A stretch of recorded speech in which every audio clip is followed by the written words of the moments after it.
Saya ingin ke Pak Bernard.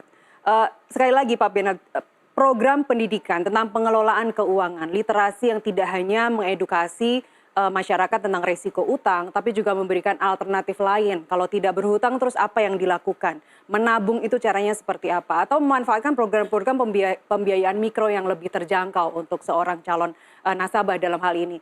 Saya ingin tahu sebenarnya seberapa jauh sosialisasi selama ini telah dilakukan oleh OJK. Mengingat kalau kita lihat misalnya, kita juga akan tampilkan grafis kredit macet pinjol per Juli 2024. Sasaran usia atau kelompok usia 19 tahun hingga 34 tahun ini yang memiliki total outstanding terbesar hingga 652,7 miliar rupiah. Sekali lagi ini kelompok 19 tahun hingga 34 tahun ini juga yang terjadi keluarga Cirende dan juga Kediri, di mana kepala keluarganya berusia 31 tahun. Seperti apa sebenarnya sosialisasi dan langkah ke depan mitigasinya seperti apa Pak Bernard? Ya, terima kasih. Ini memang permasalahan kita bersama ya. Tapi dari sisi kami sebagai otoritas, kami memang berdiri di tengah. Artinya kami tidak pro kepada satu sisi ya. Tidak semata-mata hanya memerlukan support kepada sisi demand, satu sisi supply-nya, apalagi kepada pelaku bisnis ataupun kepada konsumen. Tapi berdiri di tengah. Karena kami kan sama-sama dalam rangka untuk menjaga kesinambungan sistem ekonomi kita lebih baik ke depan. Tentu saja solusinya bersama-sama ya. Dari sisi edukasi dan literasi, saya sangat sependapat dengan Ibu Novita. Itu memang harus dibangun dari diri sendiri gitu ya. Keluarga, inti dan sebagainya. Tapi OJK dan juga pelaku bisnis harus sama-sama membangun. Kami memiliki peraturan otoritas jasa keuangan nomor 3 tahun 2023, itu juga sama. Bahwa edukasi literasi keuangan itu bukan tugasnya hanya semata-mata otoritas, tetapi pelaku bisnis dan juga kita secara bersama-sama. Di dalam ketentuan kami itu edukasi literasi kita pastikan harus dibuat, harus direncanakan, kemudian harus direalisasikan. Pak Bernard sebenarnya tidak mempunyai statement yang tegas ya dalam hal ini ya. Dia lebih, ya saya setuju dengan hal-hal yang disampaikan begini segala macam. Oke. Kalau dibilangin literasi, ya oke, literasi sangat penting. Tapi OJK apa yang dia dahulukan gitu loh? Soal literasi kah? Atau soal izin pinjol dulu gitu loh? Perasaan saya OJK lebih ke izin pinjol dulu. Harusnya kan ada tahap uji coba. Ini kita uji coba dulu nih. Sebelum pinjol benar-benar kita resmikan, kita uji coba dulu 10 aplikasi pinjol kita legalkan, apa yang terjadi nanti selama 1 tahun. Harusnya kan seperti itu, bukan malah langsung dikeluarkan izinnya semuanya. Habis itu sibuk melakukan literasi. Literasi yang dilakukan oleh OJK pun juga terkadang itu hanya secara offline, sementara pinjol ini memburu calon nasabah dia itu melalui online, bahkan yang terbaru sekarang itu melalui sarana pribadi. Ya, kalau OJK benar-benar mau meliterasi semuanya, memberikan pengenalan, sampaikan dampak buruk dari pinjaman online ini secara online juga. OJK kapan perlu pasang iklan di semua platform media sosial, berani atau tidak? Ya, dan di samping itu OJK juga menyampaikan bahaya dari pinjol legal. Jangan hanya menyampaikan bahaya soal pinjol ilegal. Benar apa tidak teman-teman semuanya? Ya, supaya edukasinya dan literasinya berjalan bersama-sama seimbang. Boleh dia menjual bisnis, boleh, karena kan tugasnya seperti itu ya. Tapi dalam menjalankan bisnisnya atau inklusinya itu harus diberikan literasi keuangan yang cukup dan sebagainya. Hal sama untuk tanggung jawab kita. Jadi kami, kalau dari sisi pengawas perilaku kami ya, perilaku dari aspek konsumen, kami juga mengedukasi dalam hal, kalau sependapat dengan Ibu Novita, kalau kita ingin minjam gitu ya, karena memang pengertian minjam itu sangat dilakukan tergantung dari akses kemampuan dari individu ya. Kalau dia nggak bisa ke bank, nggak bisa ke perusahaan pembiayaan, karena memang sifatnya lebih kompleks dan membutuhkan waktu yang agak susah, agak lebih lama ya, maka mungkin salah satu solusinya dengan mencari pinjaman online tadi. Secara kebutuhan memang harus dilakukan sesuai dengan tadi, bukannya keinginan gitu ya, tapi berdasarkan kebutuhan. Jadi kalau meminjam itu kalau yang memang mendesak gitu ya, jangan mengikuti gaya-gaya hidup, misalnya mau beli handphone, mau ganti handphone atau saya mau belanja barang karena ikut-ikutan karena fear of missing out misalnya, itu jangan kita hindari seperti itu. itu merupakan keinginan bukan kebutuhan gitu ya. Jadi kita perlukan bahwa pinjam itu dalam kondisi yang mendesak. Apa sih Pak Kemudian perbaikan ke kalau depan pinjam, untuk perbaikan ke perbaikan tadi ya depan? Mas, kita edukasi ya. Jadi edukasi kita banyak nih, teman-teman kami dari Departemen Literasi Inklusi Keuangan dan sebagainya telah memberikan program namanya Gencarkan, kemudian program simpanan pelajar dan sebagainya. Intinya adalah membangun budaya gitu ya. Budaya tadi saya sedang merapat, budaya hemat, budaya membiasakan diri untuk bisa menyisihkan dan untuk masa depan kita gitu ya. Untuk masa depan ke depan. Tadi kembali, kalau kita ingin minjam nih ya, kita saya fokus kepada minjam. Kalau minjam tadi sesuai kebutuhan dan kemampuan, jangan kita pinjam memang butuh, tapi kalau kemampuan kita terbatas, ya udah kita melakukan sesuai dengan kemampuan kita saja, misalnya sepertiga dari Nah, penghasilan. kalau itu benar gitu loh, meminjam sesuai dengan kemampuan kita membayar, itu benar. Tapi kalau di awal tadi Bapak bilangin meminjam sesuai dengan kebutuhan, kebutuhan ini sangat banyak tapi belum tentu kemampuan dia mampu untuk menyelesaikannya nanti, ya. Tapi kalau meminjam sesuai kemampuan itu benar. Oke. Sekarang yang saya tanyakan, ketika penerbitan COJK nomor 19 tahun 2023 yang mana satu orang cuma boleh meminjam 3 aplikasi, ya, apakah itu dibikin aturan itu kan untuk membatasi supaya jangan terjadi orang-orang meminjam di luar dari batas kemampuan dia? Dan begitu juga dengan pihak aplikasi, supaya jangan terjadi meningkatnya angka gagal bayar karena ketidakmampuan dia nanti. Ya, kalau orang-orang dibiarkan hanya memenuhi kebutuhan hidup dia, tapi kenyataan dia tidak mampu, bagaimana? Kan itulah kenapa OJK membentuk COJK nomor 19 tahun 2023, satu orang cuma boleh meminjam di 3 aplikasi. Tapi yang terjadi di lapangan apa?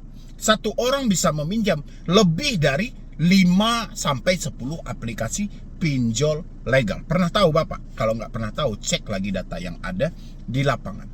Ya, sesuai gitu loh. Tapi kalau data yang hanya dikirim melalang buana ke OJK, belum tentu sesuai dengan fakta yang Itu terjadi. kemampuan kita ya itu, jangan melebihi dari itu gitu ya. Kemudian nanti misalnya kalau memang dalam prakteknya atau dalam perjalanan waktunya angsuran itu tidak bisa diterbayarkan gitu ya. Ini memang tidak bisa terhindarkan ya, mungkin karena kondisi ekonomi dan sebagainya. Tetapi saya mengingatkan kepada teman-teman masyarakat, debitur dan sebagainya, kalau misalnya ada tunggakan dan sebagainya, jangan menghindar gitu ya. Maksud saya, utang adalah utang dan harus dibayar gitu ya. Kenapa? Ya kan teman-teman pelaku perusahaan pinjol juga kan punya dana dan dipinjamkan sama orang lain, dia juga mungkin pinjam dari orang lain dan harus dibayar gitu ya. Maka dengan demikian ini solusinya adalah hadapi saja gitu ya. Jangan menghindar. Hadapi, jangan menghindar. Nah, kalau ini saya kurang setuju Pak gitu loh. Bukan orang-orang ini tidak mau menghadapi. Mungkin menurut Bapak ya, karena kita sengaja selalu menghindar, mereka manusia ya, mereka pasti akan begana begini. Terus aturan itu dibikin untuk apa gitu loh. Ya, aturan itu kan dibikin untuk ditaati. Ketika ada nasabah menghindar dalam hal itu, apa risiko yang akan dia dapat? Hah? Apakah Bapak membenarkan resikonya dicaci maki? Apakah Bapak membenarkan resikonya disebarkan data? Apakah Bapak membenarkan resikonya harus dihina-hina dulu dan dipermalukan? Rasa saya tidak. Ya, karena OJK menjelaskan di sana di aturan penagihan terbaru dalam penagihan kredit dilarang melakukan pengancaman yang sifatnya mempermalukan. Apabila nanti nasabahnya tidak mampu membayar, pertama dia dibebankan dengan denda, kedua dia akan dimasukkan ke dalam data skor kredit bermasalah seperti yang Bapak bilangin OJK checking tadi. Ya kan? Atau yang sekarang kita sebut dengan namanya sistem layanan informasi keuangan.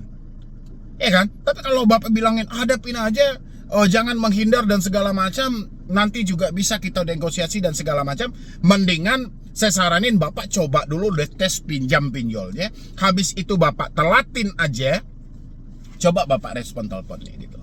Ya, benar nggak? Itu manusia yang menagih Bapak gitu loh. Coba dulu gitu loh.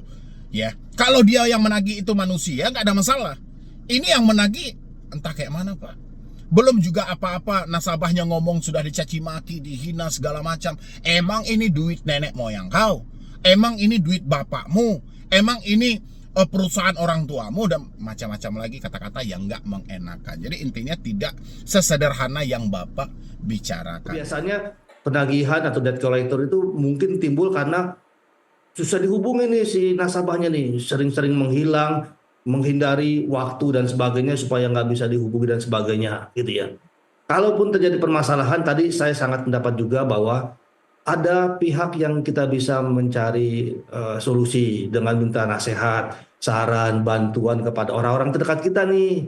Kita punya kalau misalnya punya ayah, punya ibu, punya adik, punya kakak, Pak atau Bernard. bahkan teman itu solusikan dan sebagainya Baik, gitu. Pak Bernard, tapi kalau Itu seseorang salah sudah satunya. terjerat hutang, yang dibutuhkan atau solusi terbesarnya kan bukan minta nasihat, Pak.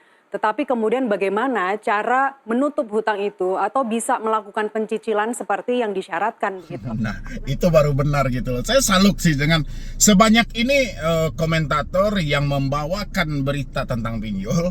Saya suka dengan Mbak ini gitu loh. Cara dia penyampaian pertanyaannya itu cukup tajam gitu loh. Jadi dia seimbang gitu loh ya. Tapi seprofesional mungkin Mbak ini selalu ya, karena dia adalah seorang komentator, ini adalah narasumber, ya dia tetap profesional. Walaupun Mbak ini sebenarnya bisa lebih tajam dari itu lagi, tapi salut gitu loh. Ketika orang OJK menyampaikan, iya kita kan bisa minta nasihat sama orang tua, sama keluarga. Iya memang benar, yang dibutuhkan itu bukan nasihat, yang dibutuhkan itu bagaimana kita bisa membayar cicilan. Jangankan kita minta nasihat sama keluarga, kita melapor ke OJK aja, yang jelas-jelas OJK paham tentang seluk-beluk dari pinjol ini. OJK cuma menyarankan apa? Negosiasi secara internal. Bayar itu sudah kesepakatan, yang hutang tetap bayar. Banyak kejadian seperti itu. Orang melaporkan tentang kekejaman pinjaman online dari segi penagihannya. Jawaban OJK apa? Negosiasi secara internal. Pertanyaannya, apakah cara penagihan itu bisa dinegosiasi? Ya, dia sekarang bilangin kita, woi anjing, babi, segala macam dia bilangin. Terus kita negosiasi. Jangan ya dibilang anjing babi lagi, kalau bisa bilang kucing aja atau cicak kek atau apa kek. Emang bisa kayak gitu? Hah? Kan nggak bisa. Terkadang orang melapor kepada OJK berharap OJK menjembatani permasalahan ini. Bukan OJK malah menyuruh hubungi aja penyedia layanannya, negosiasi secara internal, minta restrukturisasi, berbicara gampang. Tapi fakta yang terjadi tidak semudah yang kita bayangkan. Ya, tapi saya salut sama Mbak yang menjadi komentatornya. Dalam Luar hal ini kan Ya, makanya baik. Seperti apa sebenarnya kemudahan yang bisa ditawarkan oleh oleh debitur yang memang sudah terjerat hutang ini? Kan tidak mungkin orang tanggal 1 harus bayar sementara tanggal 30 nggak ada duitnya terus diminta untuk cari nasihat. Nah, mulai nampak kan kebodohannya seperti itu kan. Orang tanggal 30 mau jatuh tempo, ya kan? Atau tanggal 1 mau jatuh tempo, tanggal 30 orang diminta untuk silahkanlah kamu cari nasihat dulu deh. Hah? Orang ini mau bayar hutang loh, Pak.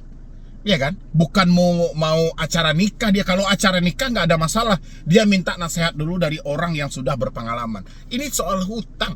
Tanggal 1 jatuh temponya, masa dia disuruh juga untuk mencari nasihat? Kan kadang nggak nyambung gitu loh. Dia bingung sendiri nanti kayak mana dia memutarnya itulah ya. Bapak udahlah, terus terang aja lah Pak. Udah akui aja lah.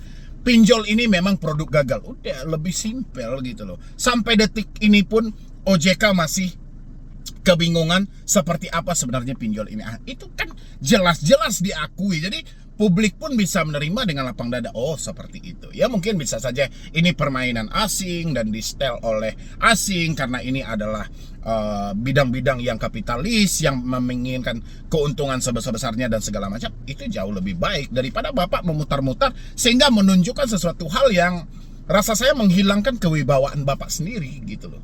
Ya, gimana menurut teman-teman semuanya gitu loh. Jatuh tempo tanggal 1, tanggal 30 kita cari nasihat. Yakin, nasihat aja. Sementara tanggal 1 kita jatuh tempo, tanggal 29 kita sudah dicaci maki gitu loh. Sudah dihina-hina. Apa mungkin cukup waktu untuk kita cari nasihat? Dan nasihat ini buat apa? Apakah nasihat itu nanti akan menghasilkan uang? Kan tidak, harusnya kan bekerja disuruh. Ya kan, berusaha, cari uang. Udah jelas-jelas. nah itu bahasanya kita cari. Kemarin kalau kasus ataupun masa COVID ya, itu kan ada masa di apa istilahnya leniency gitu ya. Kita memberikan kebijakan untuk restrukturisasi, artinya menyadari bahwa kondisi ekonomi sedemikian rupa mengakibatkan tidak mampu bayar, itu perlu kita diskusikan. Minta atau datangi atau hubungi misalnya pelaku bisnisnya bahwa kondisi kami seperti itu, maka minta penyelesaian. Atau kalau perlu adalah tadi minta pengurangan dari bunganya, dendanya, atau bahkan minta perpanjangan waktu dan sebagainya. saya yakin mereka juga pasti akan membuka pintu. Tidak gitu. semudah itu, Porgeso, Bapak. Tidak semudah itu minta keringanan, minta ini. Pintu apa yang mau dia buka, Pak? Pintu amarah, pintu caci maki, pintu penghinaan. Bapak asal ngomong terkadang gitu loh. Tidak semudah yang Bapak bayangkan. Makanya saya bilang, untuk menguji hal ini, Bapak pinjam pinjol dulu. Habis itu telatin. Habis itu coba Bapak pakai solusi-solusi Bapak tadi. Coba saudara Bapak suruh pinjam pinjol dulu, atau anak Bapak suruh pinjam pinjol dulu. Habis itu telatin, dan Bapak kasih saran sama anak Bapak, coba ikutin ini. Ya, pintu apa yang dia buka, Pak? Yang ada pintu neraka, Pak, yang masuk pintu kuburan. Nah, inilah kejadiannya, ya kan? Di daerah Kediri, ya kan? Mengakhiri hidup. Daerah Tangsel mengakhiri hidup. Pintu ini yang Bapak bilang, pintu ini yang Bapak maksud. Tidak semudah itu pinjol, Pak. Rumit pinjol itu, tidak seperti prosedur yang Bapak bikin, ya. Kalau membaca secara formal mah orang bisa aja, tapi fakta di lapangan apa gitu. Nasabah DB Turut yang kesulitan tadi, dengan catatan itikat baik ya, jangan kabur begitu saja menghindar, itu kan tidak menyelesaikan masalah. Baik. Gitu ya. Apakah Data, mekanisme hubungi, keringanan-keringanan komunikasi dan itu, sebagainya. Pak Bernard, apakah mekanisme demikian untuk membantu untuk mendapatkan keringanan-keringanan itu, mekanisme itu sudah berjalan selama ini? Oh, sangat berjalan. Kemarin waktu COVID kan sudah ada ya, sudah sangat terbukti bahwa ada restrukturisasi dan sebagainya, dan itu jumlahnya besar banget itu, Pak. Bapak bisa lihat juga bahwa kami OJK juga memberikan ada pengaturan ya, ada khusus POJK-nya berkaitan dengan bagaimana untuk menjaga supaya nasabah-nasabah yang punya hutang karena kondisi ekonomi sulit, apalagi Capek saya dengar Bapak, Pak, sampai saya pegang handphone ini gitu loh. Pinjol apa, Pak, yang memberikan restrukturisasi itu? Pinjol apa? Yang ada pinjol itu, kalau kita mengajukan restrukturisasi, keringanan, mereka tidak mau, Pak. Tapi kalau digalbaiin dulu, ditelatin dulu selama 2 bulan, 3 bulan, sampai 6 bulan, baru mereka menawarkan keringanan pemotongan denda 50%. Itu ada. Keringanan pemotongan bunga 50% itu ada. Tapi yang mereka bilang, cukup bayar 50% dari pokok yang kamu terima. Itu nggak ada, Pak. Ya. Sekarang kalau ada, pinjol apa itu, Pak? Ya kalau hanya sebatas pemotongan bunga, pemotongan denda, ada. Tapi tidak sesimpel yang Bapak kira gitu loh. Pasca COVID bisa lisensi. hingga saat ini, Bisa. hingga 2024 ini tetap berjalan. Sudah, karena COVID-nya sudah lewat, jadi jangan sampai kebablasan. Atau karena kondisi sudah normal kan, jadi kita tutup kembali. Tapi khusus yang tadi case by case ya, saya yakin jangan sampai menghindar, hubungi dari pelaku bisnis, Baik. ajak sama-sama dan sebagainya. Saya yakin mereka pasti akan menerima. Mereka juga manusia juga kok ya, Ya. para pengurusnya dan sebagainya. Ya. Saya yakin itu. Terima kasih. Baik, Mbak Novita, yang sebenarnya yang lebih miris itu banyak penelitian yang menyebutkan sebenarnya perempuan yang lebih banyak menjadi korban karena perempuan mereka memenuhi kebutuhan keluarga.